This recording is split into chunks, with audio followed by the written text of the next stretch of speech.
Ce 4 juin 2009, au pied de la Tour Eiffel, sur la péniche L'Équité, l'équipe d'EVA Group accueille les premiers clients et partenaires pour sa soirée dédiée au développement durable. La présentation porte sur l'offre d'EVA Group en la matière autour de 3 axes: formation développement durable, audit et bilan carbone. Pour la soirée, EVA Group a su s'entourer d'un solide écosystème de partenaires, à savoir IBM, APC, BioIntelligence Service, NetApp, Citrix, Infoprint Solutions et Lenovo. C'est Raphaël Ducasse, le directeur général, qui donne le coup d'envoi de l'événement en présentant les activités du groupe et notamment son offre autour des data centers. En efficacité, en production, mais vous allez perdre tout un pan de retour sur investissement potentiel en n'ayant pas une approche systémique, et c'est ce qu'on essaie de développer ensemble. Il est suivi des autres intervenants de l'équipe telle Virginie Jacquat, consultante en développement durable certifiée ADEME.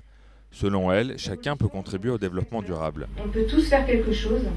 Ça peut passer par des petits gestes dans votre entreprise, par des bilans effectués par des professionnels. C'est ensuite au tour d'Eric Boschwitz d'IBM, en charge des questions environnementales, qui prend la parole pour évoquer les économies possibles sur les infrastructures informatiques.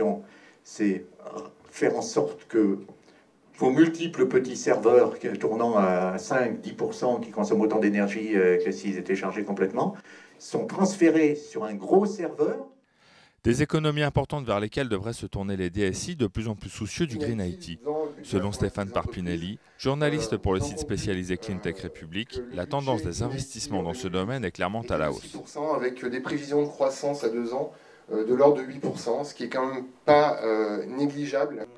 Olivier Jean, directeur général de BioIntelligence Service, précise justement les économies envisageables selon les secteurs. Il y a clairement assez peu de secteurs dont la consommation énergétique directe peut être améliorée d'un tel facteur. Chez NetApp, on estime que le deuxième poste de dépense pour un client réside dans le stockage.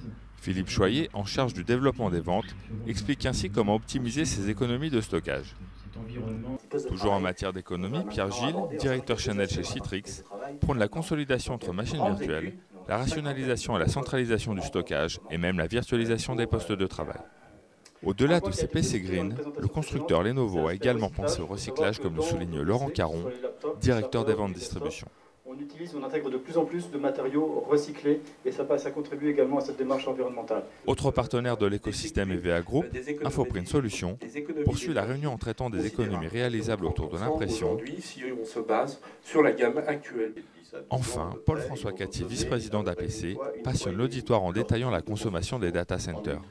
Donc vous imaginez, si vous arrivez à faire 30% d'efficacité énergétique, vous allez réduire 30% votre facture d'électricité de vos data centers, vous allez vous payer la moitié de la construction du data center. Raphaël Ducasse clôt la présentation sous les applaudissements.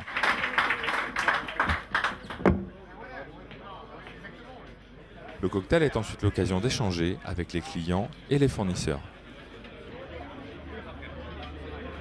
Les participants sont conviés à une visite du musée du Quai Branly, musée qui bénéficie de la norme HQE. Avec un objet qui est encore d'actualité dans le monde. Une soirée très appréciée des participants, sensibles au développement durable. La visite du musée a été tout à fait appropriée puisque le thème du développement durable ne pouvait être illustré que par une visite de ce qui récemment a été développé dans l'esprit du développement durable. Prochain rendez-vous cet automne. EVA Group sera en effet heureux d'accueillir ses clients et partenaires à son prochain événement dédié au développement durable. Il sera cette fois tout particulièrement consacré à son offre Data Center.